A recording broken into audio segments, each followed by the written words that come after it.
Cinema शौकीन सबका स्वागत करता है। आज हम बात करने वाले हैं 15 मिनट्स ऑफ वॉर के बारे में। ये कहानी है 5 जाबाज स्नाइपर्स की, जिन्होंने वो कर दिखाया जो एक पूरी की पूरी सेना नहीं कर पाई। कहानी की शुरुआत होती है और हमारे सामने जिबूटी का दृश्य आता है और ये समय होता है 1976 का। और यहीं पर हम एक स्कूल बस को देखते हैं जिसे गैरी नाम का आदमी चला रहा है। और अब हर जगह से बच्चे आकर के उसके बस में बैठने लगते हैं और सारे बच्चे बहुत खुश होते हैं। कुछ बच्चे खेल रहे होते हैं तो कुछ बच्चे यहाँ पे पढ़ाई करते हैं और गैरी ऐसे ही बस चलाते जाता है। तभी इस बस में अचानक एक आदमी घुस आता है जिसका नाम है बरखा और वो बंदूक तान देता है गैरी पे और कहता है कि मैं जैसा कहता हूँ वैसा करो और अगर तुमने जरा सी भी चालाकी दिखाई तो मैं तुम्हारा भेजा उड़ा दूंगा। इसीलिए अब गैरी उसके कहने पे गाड़ी चलाने लगता है और अब देखते ही देखते और भी आतंकवादी आकर के बैठने लगते हैं इस बस में और वो बस को लेकर के जाने लगते हैं और उन लोगों ने इस बस को हाईजैक कर लिया है। तभी एक बच्चे के पिता इन सारी चीजों को देख लेते हैं, इसीलिए वो बस के पीछे चिल्लाता हुआ दौड़ता है और बस रोकने के लिए कहता है, लेकिन इन्हें इस बात से कोई फर्क नहीं पड़ता। तभी हम इन बच्चों के टीचर को देखते हैं जिसका नाम है जेन और वो इन बच्चों को पढ़ाने की तैयारी कर रही होती है। लेकिन वो देखती है कि समय बीतता जा रहा है लेकिन उसकी क्लास में एक भी बच्चा नहीं आया है, इसीलिए वो परेशान हो जाती है और वो पूरे स्कूल में जाकर के बच्चों के बारे में पता करने लगती है। तब उसे पता लगता है कि आज कोई भी बच्चा नहीं आया, इसीलिए वो परेशान हो जाती है। तभी हम बरखात को देखते हैं जो गैरी को कहता है कि अब बस को बॉर्डर की तरफ लेकर के चलो और गैरी भी ऐसा ही करने लगता है। लेकिन गैरी बहुत ही ज्यादा डरा हुआ है। तभी यहाँ पे एक छोटा सा बच्चा आता है और वो बरखात से कहता है कि क्या हम स्कूल जा रहे हैं और हम कितनी देर में स्कूल पहुंचेंगे। तब इस बात को सुन के वो गुस्सा हो जाता है और वो एक बहुत ही जोर का तमाचा मारता है इस बच्चे को और सबको कहता है कि अगर किसी ने भी कुछ भी बोला तब मैं तुम सबको मौत के घाट उतार दूंगा। इसीलिए सारे बच्चे और भी ज्यादा डर जाते हैं और वो चुपचाप होकर के बैठ जाते हैं। तभी गैरी देखता है कि इनके पीछे अब मिलिट्री की गाड़ी आ रही है, इसीलिए वो बस को स्लो करने लगता है। लेकिन बरखात उस पर बंदूक तान देता है और कहता है कि अगर तुमने गाड़ी को और स्लो किया तब मैं तुम्हारा भेजा उड़ा दूंगा। इसीलिए अब गैरी गाड़ी को तेज चलाने लगता है। तभी इनके साथी जाते हैं पीछे और वो बस के पीछे से मिलिट्री वालों पे गोलियां चलाने लगते हैं और इन गोलियों की आवाजें सुनने के बाद बच्चे और भी ज्यादा डर जाते हैं और उन्हें समझ में नहीं आता कि वो क्या करें। तब तक ये लोग पहुंच जाते हैं सोमालिया के बॉर्डर पे और बॉर्डर वाले यहाँ पे कांटे बिछा देते हैं। इसीलिए देखते ही देखते बस का टायर पंचर हो जाता है और बस सड़क से नीचे चली जाती है और सोमालिया का बॉर्डर भी बंद हो जाता है और यहाँ पे मिलिट्री वाले आ जाते हैं। तब बरखात बहुत ही ज्यादा गुस्सा हो जाता है, इसीलिए वो गैरी पे बंदूक तानता है और कहता है कि बस से बाहर निकलो और सबको बोलो कि हमने हॉस्टेजेस रखे हैं इस बस में, इसीलिए अगर किसी ने भी जरा सी चालाकी दिखाई तब हम सबको मार देंगे। तभी हम फ्रेंच अथॉरिटी को देखते हैं और अब उन्हें भी पता लग जाता है कि सोमालिया के बॉर्डर पे क्या हो रहा है। इसीलिए अब ये लोग एक स्पेशल टीम को तैयार करते हैं जिसमें सारे के सारे स्नाइपर्स हैं और यहीं पर हम इन स्नाइपर्स की टीम के मुखिया को देखते हैं जिसका नाम है आंद्रे। और आंद्रे का अभी अभी ऑपरेशन हुआ है लेकिन फिर भी वो इस बात की परवाह नहीं करता क्योंकि वो लोगों की जान बचाना चाहता है, इसीलिए वो हॉस्पिटल से निकल जाता है। और देखते ही देखते अब इनकी पूरी की पूरी टीम इकट्ठा होने लगती है, इसीलिए अब इन्हें एक स्पेशल प्लेन से भेजा जाता है। तभी हम जेन को देखते हैं जिसे पता लग गया है कि सारे बच्चों को हॉस्टेजेस बना लिया गया है और उसे लोकेशन भी पता है, इसीलिए जेन भी वहाँ पे पहुंच जाती है। तब पुलिस वाले उसे रोक लेते हैं और कहते हैं कि तुम कहाँ जा रही हो। तब वो कहती है कि मैं किडनैपर से बात करूंगी। तब वो लोग कहते हैं कि तुम नहीं जा सकती, आखिर तुम हो कौन। तब वो बताती है कि वो उन सारे बच्चों की टीचर है। तब ये लोग कहते हैं कि हम आपको नहीं जाने दे सकते। तभी यहाँ पे इनका जनरल आ जाता है और जैसे ही वो सिपाही जनरल से बात करने जाता है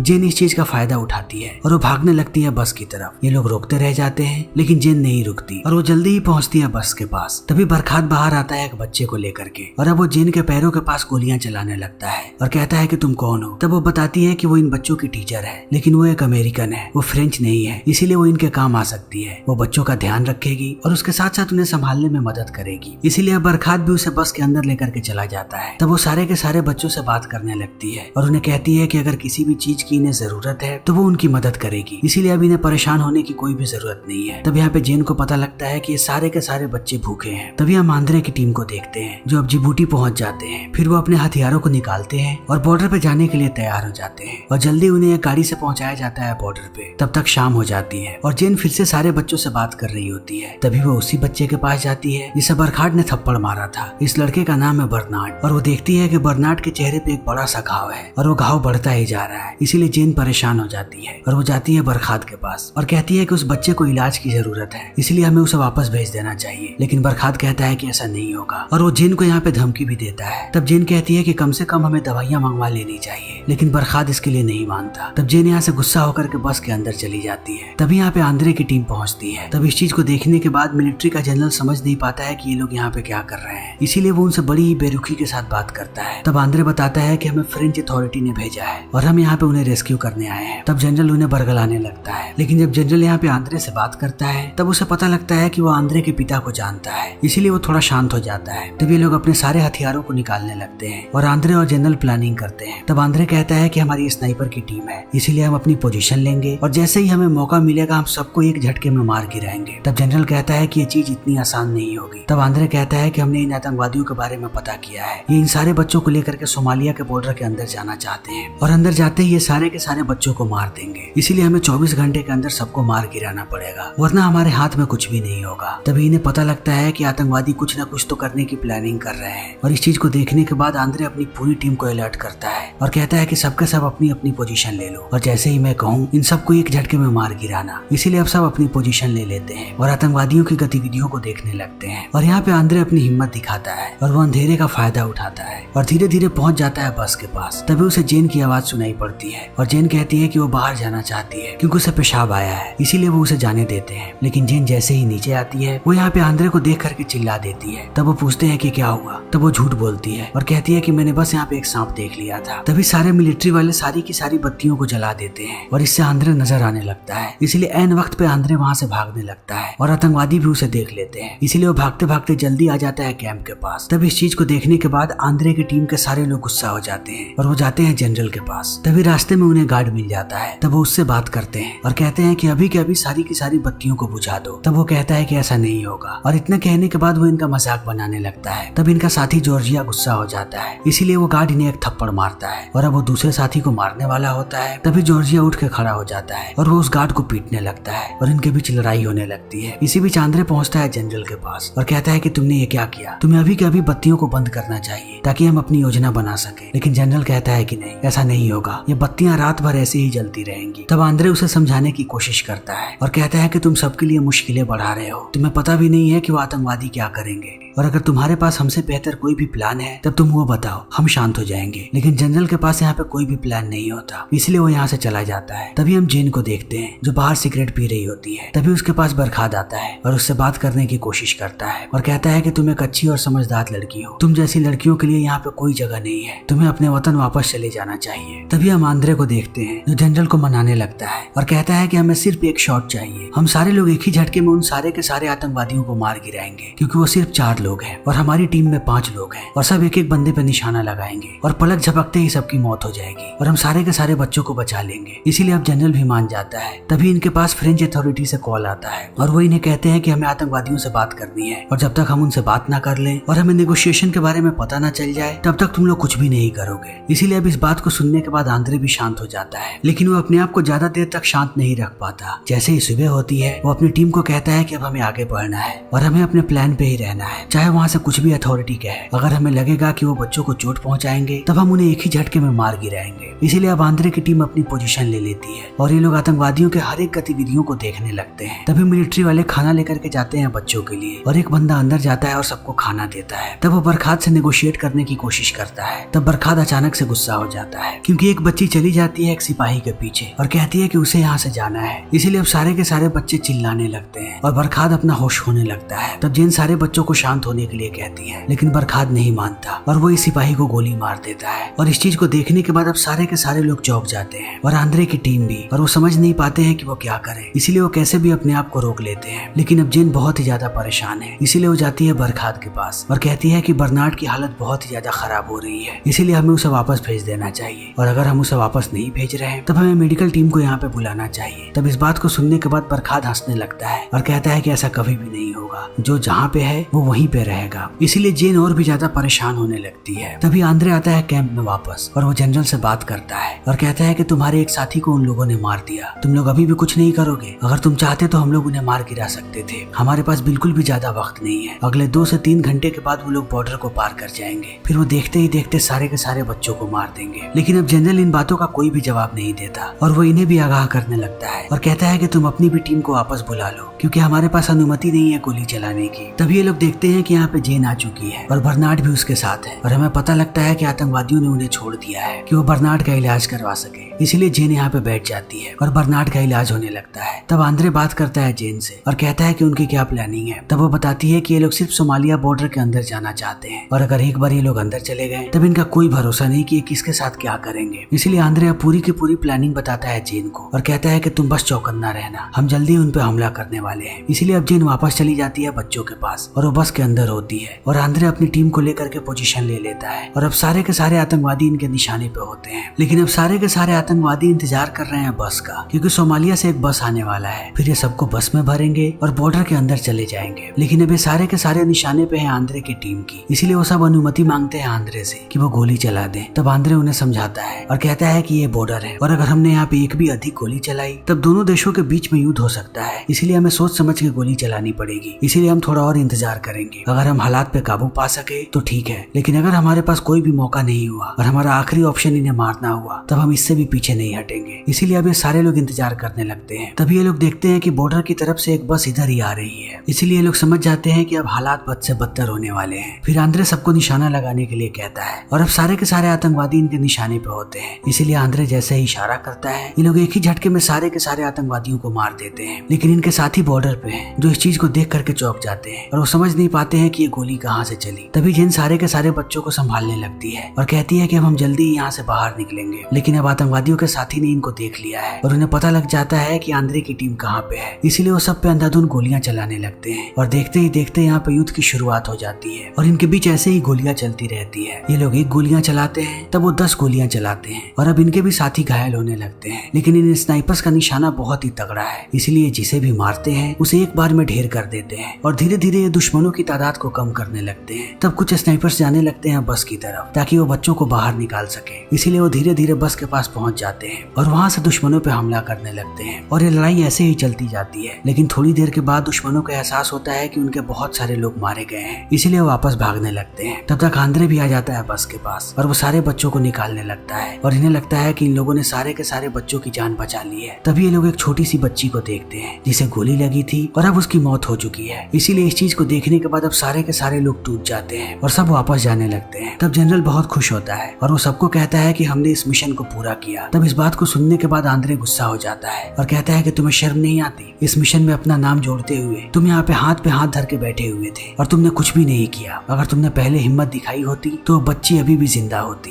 तब जनरल कहता है कि अगर हमने गोली चलाई होती तो अभी हम सोमालिया से युद्ध लड़ रहे होते और उन सारे बच्चों में से कोई भी जिंदा नहीं होता। मेरे ऊपर भी कुछ लोग हैं और मेरे ऊपर भी बहुत सारी जिम्मेदारियां हैं, इसीलिए मैं खुश हूँ कि ज्यादातर बच्चे जिंदा हैं। और अब देखते ही देखते यहाँ पे सारे के सारे बच्चों के माता पिता आ जाते हैं और वो सबको देखने के बाद बहुत ही ज्यादा खुश होते हैं और अब हर जगह इस टीम की सराहना होने लगती है। इसीलिए इस टीम को नाम दिया जाता है और इनका नाम होता है GIGN, जो आगे बहुत सारे युद्ध को लड़ते हैं। और इसी के साथ ये फिल्म यहीं पे खत्म हो जाती है। तो दोस्तों हमारी आज की ये वीडियो यहीं पे खत्म होती है। अगर आपको हमारी ये वीडियो पसंद आई हो तो इसे लाइक करें, शेयर करें और चैनल को सब्सक्राइब करें। Thank you.